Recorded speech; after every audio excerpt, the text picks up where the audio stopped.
Hello students, क्या हाल चाल, कैसे हैं आप सब। 2018 के ऑब्जेक्टिव सवाल का कुछ हिस्सा बच गया था, आइए उसे पूरा करते हैं इस वीडियो में।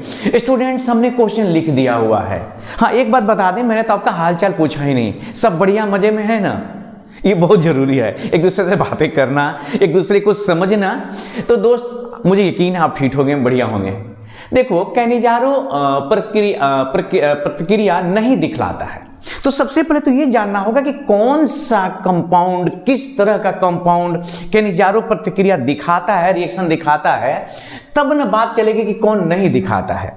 तो दोस्त, अल्डिहाइड CHO ग्रुप याद है ना आपको। अल्डिहाइड जो है कैनिजारो प्रतिक्रिया दिखलाता है कि मैं बात कर रहा हूं। अब उसमें है कि क्या सभी अल्डिहाइड कैनिजारो प्रतिक्रिया दिखाते हैं? जवाब है नो नो नो।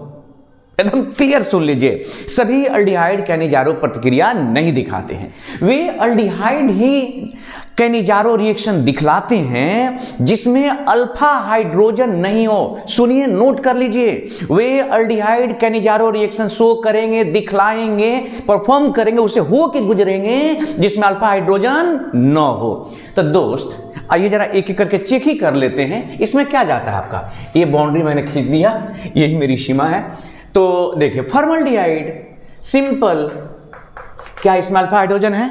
एकदम नहीं है यार, कहां है? इसका मतलब ये तो कैनिजारो रिएक्शन दिखला देगा। हमें नहीं दिखाना है, चुनना है, ध्यान दीजिएगा, नहीं दिखाता है। उसके बाद है एसिटल्डिहाइड। भाई साहब, क्या आप लोग को लगता है इसमें कि अल्फा हाइड्रोजन है? अरे भाई, ये तीन वही कौन चीज है, इसी को ना आप अल्फा हाइड्रोजन बोलते हैं। बोलिए हाँ या ना।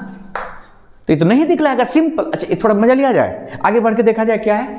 आगे है बेंजल्डिहाइड। तो बेंजल्डिहाइड है, ये जरा देखिए, क्या इसमें अल्फा हाइड्रोजन है? आप कहेंगे ना ना, एकदम से ना, कोई नहीं है यहाँ पर alpha hydrogen. No, alpha hydrogen equal to 0, यह भी दिखलाएगा। उसके आगे है परफ्यूरल। दोस्त, परफ्यूरल इसी के चक्कर में मैं लिख रहा हूं एक्चुअली, कि आपको बता सकूं कि ये क्या है। देखिए, यहां पर ये है, ये परफ्यूरल है, तो यहां पर बिल्कुल ही नहीं है आपका। ये फ्यूरॉन में जब CHO, याद रखिएगा, जो फ्यूरॉन होता है ना, उसमें जब जुड़ जाता है CHO तो परफ्यूरल बोलते हैं दोस्त। तो यहाँ पर अल्फा हाइड्रोजन नहीं है, मतलब ये भी दिखलाएगा। और इस तरह से सही जवाब तो बहुत पहले ही आप लोग लिख चुके होंगे कि एसिटल्डिहाइड जो है वह नहीं दिखलाएगा कैनिजारो रिएक्शन। आप इसे नोट करें। दूसरी अभिक्रिया भी बहुत ही मजेदार है, आपका जो केमिकल काइनेटिक्स है उसी से रिलेटेड है।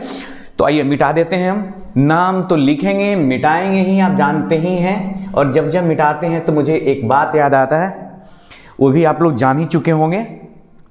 शून्य कोटि की अभिक्रिया है दोस्त। देखो, ये सांद्रता है, कॉन्सेंट्रेशन है, और इस समय दोनों के बीच रिलेशन दिखलाया गया। समय देख रहे हैं, सांद्रता। तो सबसे पहले हम लोग देखें कि शून्य कोटि की अभिक्रिया के लिए आपको याद होगा, फॉर 0 ऑर्डर ऑफ रिएक्शन, ये तो आपको याद होना ही चाहिए दोस्त। क्या याद होना चाहिए कि T इक्वल टू होता है, T इक्वल टू, क्या KT लिख देता हूँ सीधा, T equal to 1/K A0 minus A। तो इसलिए हो गया KT equal to A0 means initial concentration, शुरू की सांद्रता।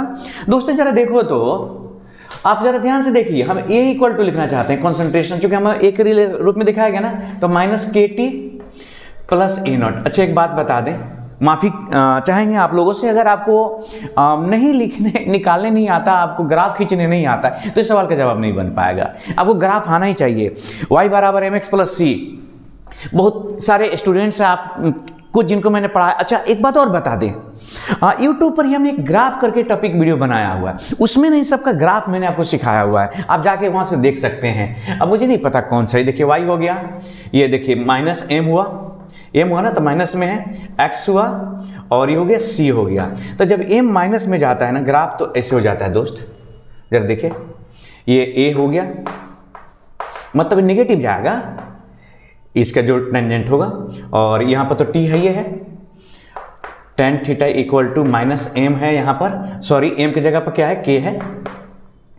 तो इस तरह से आप देख पा रहे हैं कि ये जो ग्राफ है उसमें कहाँ है, ये कैसे सीखा हमने, तो ये फार्मूला हमको ये इंडिकेट कर रहा है कि इसका जो ग्राफ है y बराबर mx प्लस सी वो इसी तरह से खिंचाएगा और एक ग्राफ ऐसे होगा।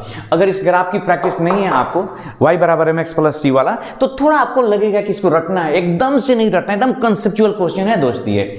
और 2018 वाला जो क्वेश्चन है ना वो रियली मजेदार है, सब कंसेप्ट बेस्ड है, एकदम कंसेप्ट बेस्ड, माने आपका दिल खुश कर देगा आप एक स्टूडेंट के रूप में उसको देखें और चैलेंजिंग स्टूडेंट हो तो। आगे है नेक्स्ट क्वेश्चन है किस गैस का अवशोषण चारकोल द्वारा सबसे अधिक होगा। दोस्त सरस थ्योरी समझिएगा, यहां पर भी गैस का अधिशोषण किसका ज्यादा होगा, ये 2-3 कारणों पर निर्भर करेगा। एक कि कोई गैस जो है कितना जल्दी द्रव बनता है, उसके बाद वो जो होता है उसकी पोलरिटी क्या है, उसका जो पोलरिटी क्या है, तो कितना जल्दी द्रव बनता है, पोलरिटी क्या है। इसके अलावा भी कुछ जैसे क्रांतिक ताप क्रिटिकल टेम्परेचर होता है, ये जो क्रिटिकल टेम्परेचर, पोलरिटी, कितना जल्दी द्रव बनता है, इस सब चीज़ों पे मिला करके अब तब एक निष्कर्ष निकलता है कि कौन ज़्यादा एडजर्व होगा, अधिशोषित होगा और कौन कम। तो यहाँ पर अगर देखें ध्यान से तो अमोनिया जो है, कहाँ गया भाई तुम, अमोनिया कार्बन मोनोऑक्साइड के रेस्पेक्ट में जो अमोनिया होता है वो जल्दी तेजी से द्रव बनता है, साथ में इसमें पोलर नेचर भी है ना। अरे भाई नाइट्रोजन और हाइड्रोजन के बीच में तो पोलरिटी बनेगी ही बनेगी।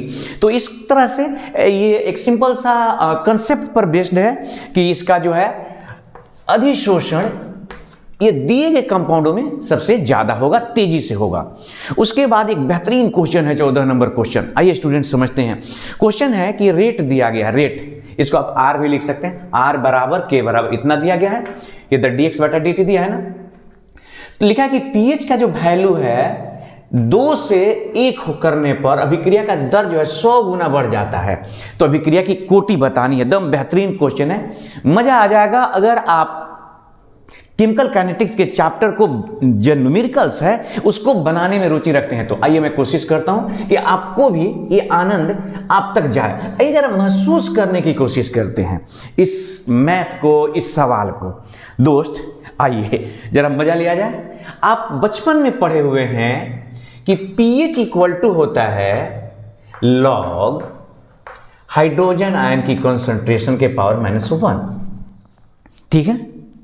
वैल्यू दिया गया, अब करते हैं जब, मान लेते हैं, मानना क्या है कि जब pH बराबर 2 है, ठीक है।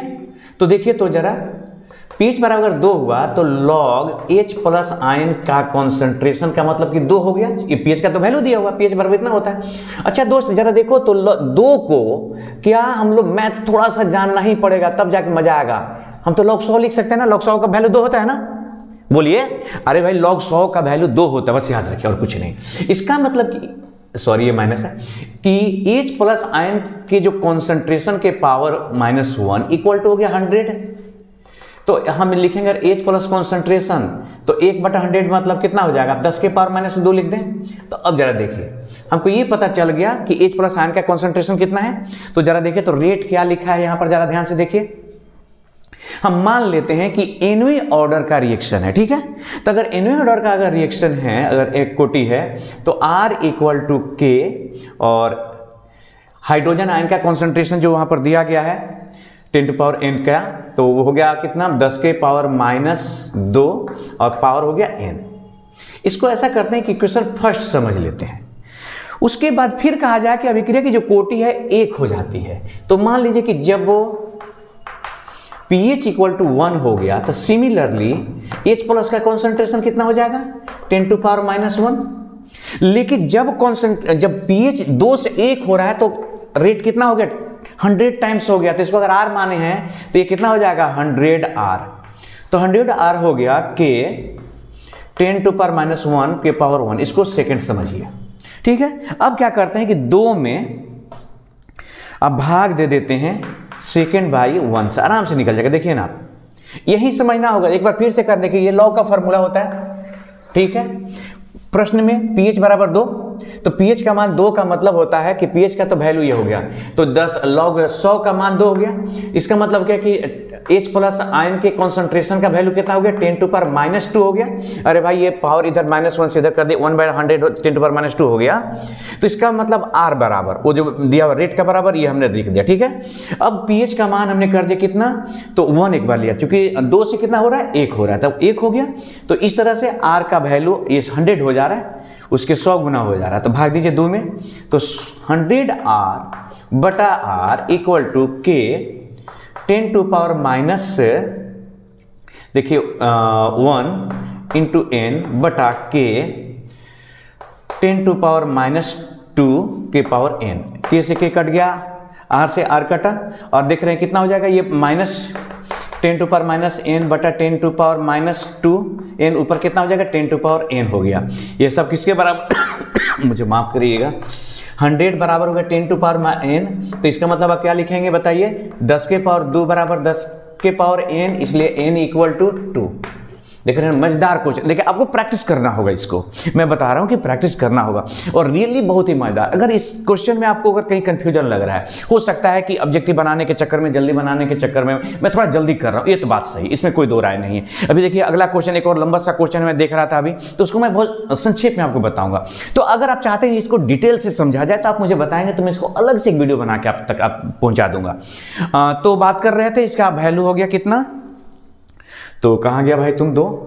एक्चुअली आजकल ऐसे ही हो रहा है कि सही बना के चॉइस पे गलत टिक लगा दे रहा हूं, नजदीक लिखने के। अगला है बेरियम सल्फेट के संतृप्त घोल का समतुल्य सूचलकता है। आप देखिए यहाँ पर स्टूडेंट्स, इस सवाल सूचलकता दिया गया है, साथ में विशिष्ट चालकता दिया हुआ है, और इसका BSO4 का ये जो KSP है, सोल्युबिलिटी प्रोडक्ट जिसको कहते हैं, उसको ज्ञात करना है। अब देखिए इसको ज्ञात करने के लिए इस क्वेश्चन में, ये फिर से एक बार थोड़ा सा लंबा क्वेश्चन हो गया, जो कि मैं बहुत ही संक्षेप में बनाऊंगा, इसको अलग से आपको समझना होगा।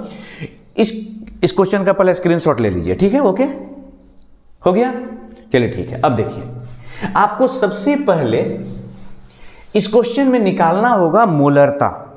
इन सब दोनों ये जो वैल्यू दिया इसके साथ से मोलरता निकालेंगे। और दोस्त मैं यहाँ पे नहीं निकाला जाता मोलरता, जब हम लोग निकालते हैं तो वो आता है मोलरता आपका, वो आता है 10⁻⁻4m आ गया। अब होता क्या है कि BaSO4 है, अब देखिए तो ये जब डिकम्पोज होता है तो Ba++SO4 माइनस होता है, ठीक है। अब यहां पर देखिए इसी को हम लोग के अगर Sp की बात करें तो इसका जो वैल्यू है, इसका कॉन्सेंट्रेशन अगर हम लोग ले लें तो 10⁻⁻4 इंटू 10⁻⁻4 इक्वल टू हो गया 10⁻⁸ m², चूंकि m में है तो इस तरह से मैंने बहुत ही इसको ब्रीफ करके बना दिया। ये पहले निकालना होता है दोस्त, उसके बाद ये फॉर्मूला लगाएंगे और ये निकल जाएगा। तो देखिए 10⁻⁸ कहाँ है, तो B है, इस तरह से ही हो गया। उसके बाद है एक यौगिक आइडोफर्म जांच दिखाता है और टॉलेंस अभिकर्मक के साथ भी धनात्मक जांच दिखलाता है। भाई साहब ये क्वेश्चन जो है ना, सब के सब एकदम दिल खुश कर देने वाला है, रियली मैं बता रहा हूं, बस आपको एक्सेप्ट करना होगा इसके चैलेंज को। आपको दिखाया जा रहा है कि एक आइडोफर्म दिखाता है और साथ में टॉलेंस अभिकारक के साथ भी वो एक पॉजिटिव जो धनात्मक ही जांच देता है। टॉलेंस जानते हैं ना, सिल्वर क्या बोलते हैं उसको, सिल्वर मिरर टेस्ट कहते हैं, इसको सिल्वर मिरर टेस्ट कहते हैं। तो आपको बताना कि इसमें से कौन सा है, तो मैं आपको कुछ फिर से कंसेप्ट बताना चाहूंगा कि आइडोफर्म टेस्ट कौन से कंपाउंड दिखाता है, पहले मैं आपको बता दूं। इस दुनिया का कोई भी अल्डिहाइड हो, कीटोन हो, कोई कंपाउंड हो, कोई भी कंपाउंड, जरा ध्यान दीजिएगा, मिटा रहा हूं और यहां समझिएगा कि कौन सा कंपाउंड आइडोफर्म टेस्ट देता है।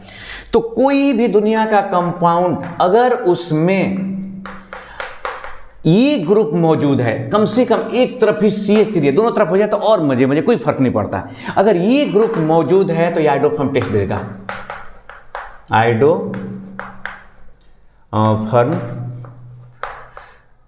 टेस्ट देगा, ठीक है। अब है कि कब दिखाएगा सिल्वर मिरर टेस्ट, तो सिल्वर मिरर टेस्ट जैसे अल्डिहाइड, अच्छा अल्डिहाइड हो कीटोन उससे कुछ फर्क नहीं पड़ता, अल्डिहाइड हो कीटोन हो उससे कोई फर्क यहाँ पर नहीं पड़ता है।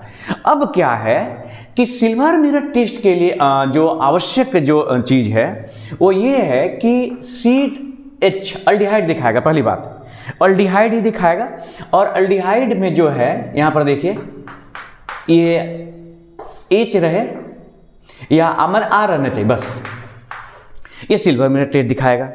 तो अब यहां पर जरा देखिए कि हमारे पास जो कंपाउंड दिए गए हैं, पहला ये है CH3 और हम उसको लिखें तो ऐसे लिख सकते हैं, बोलिए। दूसरा जो दिया गया है, लिखा गया है, जरा समझिएगा, वो है ये चीज CH3। आप कह रहे हैं कि तब तो यही आंसर होगा, जी नहीं है, दूगो तो अल्कोहल है, इसको तो एकदम लात मारिए, लात मत मारिए, मतलब समझ लीजिए, देखिए अल्कोहल है, अल्कोहल है, इस दोनों में से कोई एक होगा। तो दोस्त जरा समझिएगा कि अगर हम बात करें आइडोफॉर्म टेस्ट की है तो आइडोफॉर्म टेस्ट देगा, नो डाउट आइडोफॉर्म टेस्ट देगा ही देगा, यह भी आइडोफॉर्म टेस्ट देगा क्योंकि इधर वाला हिसाब दिखाई दे रहा है, लेकिन ये सिल्वर मिरर टेस्ट नहीं देगा, ये सिल्वर मिरर टेस्ट नहीं देगा, ये कीटोन है, अल्डिहाइड नहीं है। तो ये सिल्वर मिरर टेस्ट जो है, जिसको आप टॉलेंस रिएजेंट कह रहे हैं, टॉलेंस अभिकारक कह रहे हैं, उसी को कहते हैं सिल्वर मिरर टेस्ट, उसी का नाम है मिरर टेस्ट। देगा कि नहीं देगा? तो ये सिल्वर मिरर जो टेस्ट है ये नहीं दिखाएगा। और इस तरह से आपका जो सही जवाब है ये दोनों पर लागू हो गया। यहाँ देखिए CHO ग्रुप भी है और एक तरफ CH3 भी है, मतलब इसका सही जवाब हो जाएगा ये चीज। ठीक है, ये याद रखिएगा। आप फिर से एक बार कह रहे हैं, देखिए आइडोफॉर्म टेस्ट के लिए ग्रुप होना जरूरी है, ठीक है, तो आप देख रहे हैं इसमें वो ग्रुप मौजूद है। उसके बाद है सिल्वर मिरर टेस्ट के लिए क्या जरूरी है कि ये ग्रुप होना जरूरी है, माने अल्डिहाइड होना चाहिए, सीधा सा बात समझिए, और ये तो कीटोन है, तो ये आइडोफॉर्म टेस्ट तो दे देगा लेकिन सिल्वर मिरर टेस्ट नहीं देगा। और ये जो है आइडोफॉर्म और सिल्वर मिरर टेस्ट दोनों ही देगा, क्योंकि दोनों शर्तों का क्या कर रहा है, पालन कर रहा है। और इस तरह से इस क्वेश्चन का सही जवाब हो गया पहला। देख रहे हैं ना कितना बेहतरीन सब कंसेप्ट है। उसके बाद है H2PtCl6 का आइपक नेम बताना है। आइए लिखते हैं, देखते हैं क्या आंसर है। मिटा दे रहे हैं। और सब क्या हाल चाल चल रहा है, ठंडा का मौसम है और इस ठंडी में ही तो पढ़ाई जम के हो रही होगी। H2PtCl6 यही है ना दोस्त। सबसे पहले तो जानिए कि जब H2 दुगो हटेगा तो यहाँ पर दुगो माइनस आएगा, माने नेगेटिव है, तो जो भी प्लेटिनम है उसके नाम के अंदर ATE लगाएंगे क्योंकि ये नेगेटिव कॉम्प्लेक्स है ना। तो अब आइए नाम लिखते हैं। नाम लिखने से पहले इसका ऑक्सीडेशन नंबर निकाल लेते हैं। तो हाइड्रोजन के लिए 2 हो गया, इसके लिए x - 6 = 0, इसलिए देयरफॉर x = +4 हो गया। ठीक है, ओके। नाम है हाइड्रोजन, हाइड्रोजन हुआ। उसके बाद हो गया हेक्सा क्लोरो या क्लोरोडीन भी लिख सकते हैं, क्लोरो प्लैटिनेट। क्यों प्लैटिनेट? क्योंकि इस पे नेगेटिव, देखिए इसको जब आप हटाइएगा, इस हाइड्रोजन को अगर हटा दीजिएगा तो ये तो बनेगा इस तरह से ना, PtCl6, ये तो नेगेटिव। जब नेगेटिव कॉम्प्लेक्स होते हैं ना, तो जो मेटल होता है सेंट्रल मेटल, उसके नाम के अंत में ATE लगा दिया। जैसा रूल आपने पढ़ा होगा, बचपन में नहीं, बहुत हाल फिलहाल में पढ़ा होगा, तो वो बात याद रखना। हो गया हेक्सा क्लोरो प्लैटिनेट, और फिर लास्ट में क्या लिख देते हैं, ऑक्सीडेशन नंबर, वो भी रोमन में। तो जरा देखिए यहाँ पर कहाँ पे है, हाइड्रोजन हेक्सा क्लोरो प्लैटिनेट 4, तो हाइड्रोजन हेक्सा क्लोरो प्लैटिनेट 4 यहीं पर लिखा हुआ। आगे तो PT अगर लिख दे वो तो गलत है, वैसे तो लिखने का कोई परंपरा ही नहीं, कोई रूल ही नहीं, हमने तो नहीं पढ़ा, कम से कम अगर आप लोगों ने पढ़ा होगा तो मुझे बताएंगे। अब आइए आगे है, मर्क्यूरी क्लोराइड अमोनिया गैस से प्रतिक्रिया करता है दोस्त, और वो जो उजला अवक्षेप बनाता है, उजला व्हाइट PPT देता है, तो अवक्षेप जो बने उसका अणु सूत्र क्या होगा? आइए जरा समझने की कोशिश करते हैं और इसका एक्सप्लेनेशन समझने की कोशिश करते हैं। तो मर्क्यूरी क्लोराइड है, उसका रिएक्शन करा के देखते हैं कि क्या क्या बनता है। मिटा दें, बोलिए। हाय हाय भगवान, मिटाना तो पड़ेगा ही। देखिए अमोन मर्क्यूरी क्लोराइड HgCl2। अच्छा ये कलर आप लोग को दिख रहा है, दूसरा कलर यूज करते हैं। जानते हैं कलर जो है ना, क्या किया जाए यार कलरों का। देखिए HgCl2 है, रिएक्शन किया अमोनिया से NH3। दोस्तों ये होता ये है कि ये बनाता है अमोनियम क्लोराइड, ये क्लोरीन और अमोनियम मिलकर बनाता है NH4Cl। तो ये बनाया अमोनियम क्लोराइड। और ये Hg जिसके यहां आप देख रहे हैं ना आप, ऑक्सीडेशन नंबर कितना है, 2 है, तो ये बनाता है प्लस यहां पर। अब यहां से देखिए होता है दोनों क्लोरीन तो निकल गया यहां पर, उसके बाद सॉरी एक क्लोरीन यहां आ गया, तो ये बनाता है Hg और N2H2 और एक तरफ रह जाता है Cl। तो अच्छा ये है कि चूंकि ये हाईली नेगेटिव है, ये ज़्यादा नेगेटिव है, तो इसको इस तरह से न लिख करके कैसा लिखा रहेगा H2N, फिर लिखा होगा Hg और Cl, ऐसे लिखना ज़्यादा उचित है। और ये होता है वाइट, उजला रंग है, हमने तो इसको ब्राउन पता नहीं कौन पिंक कलर से लिख दिया, लेकिन ये होता है कैसा, वाइट होता है। दोस्त याद रखिएगा ये वाइट पीपीटी है। और इस चॉइस में आपको दिख रहा है कहीं H2N HgCl, ये Cl2 है नहीं चलेगा, Cl2 है नहीं चलेगा, N2 है लेकिन Cl2 देखिए यहां पर है, डी चॉइस Hg NH2Cl। इस तरह से याद रखिएगा ये भाई साहब व्हाइट होते हैं, ये कैसे होते हैं, व्हाइट होते हैं। और इस तरह से इसका सही जवाब हो गया ये डी। आपको ये याद रखना होगा, हाँ जी एकदम डेफिनेटली, बिना याद रखे देखिए, मतलब समझना तो होगा ही ना। चलिए आगे बात करते हैं, कौन से अल्काइल हैलाइड सिर्फ SN2 रिएक्शन देगा। अच्छा उसको आप लिख लिए क्या, अब मुझे ये नहीं पता कि आप लोग लिखते भी हैं कि क्या करते हैं। चलिए देखिए इसको मैं मिटा रहा हूं। रिएक्शन मैकेनिज्म में हम लोग पढ़ते हैं कि रिएक्शन होते हैं, एक होता है SN1 एंड एक होता है SN2। कुछ बातें याद कर लीजिए। इसके लिए क्या है, 3 डिग्री का जो कार्बोकेटायन है चाहे अल्काइल हैलाइड वो सबसे ज़्यादा होता है, फिर 2 डिग्री और फिर 1 डिग्री, ये फास्ट, इस तरह का क्रम है। ये जस्ट उसके उल्टा है, ये 1 डिग्री 2 डिग्री और सबसे लास्ट में है 3 डिग्री। तो दोस्त उसमें देखो ना कि 1 डिग्री का अल्काइल हैलाइड कौन है, तो 3 डिग्री वाला इन्होंने दिखाई। उसके बाद देखिए जरा अब जैसे देखिएगा इसकी भी संरचना, सॉरी 1 2 ये 2 डिग्री हुआ, फिर ये 3 डिग्री हुआ, और ये तो साथ में बेंजाइल ग्रुप जुटा हुआ है। अब तो दिखाई देगा कि लेकिन ये बेंजाइल हो गया ना, तो यहाँ पर स्पष्ट रूप से दिख रहा है। देखिए ये कितना डिग्री है, 1 डिग्री है। कार्बोकेटायन कितना बनाएगा, 1 डिग्री बनाएगा ना, इस पर कितना बना देगा, ये 2 डिग्री, ये बना देगा 3 डिग्री, और ये तो बेंजाइल ही है, इसका तो सबसे ज़्यादा मतलब सबसे लास्ट में दिखाएगा। तो इस तरह से इस क्वेश्चन का जो सही जवाब हो गया 1 डिग्री में, और वो है पहला। तो इस तरह से ये बना दिया। हाँ तो उम्मीद कर रहे हैं दोस्त कि समझ आया होगा आपको बात।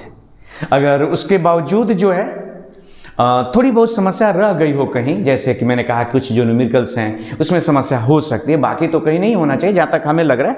तो आप एक बार मुझे बताएंगे कहाँ दिक्कत है कहाँ दिक्कत नहीं है, और एग्जाम की तैयारी में लगे रहना है, एकदम जम के लगे रहना है, इस बार कुछ कर दिखाना है। फिर बैठोगे एक अगले वीडियो में, तब तक अपना ख्याल रखिएगा, और हाँ हंसते रहना है, मुस्कुराते रहना है, हम हैं ना आपके साथ में, घबराना नहीं है। चलिए ओके बाय।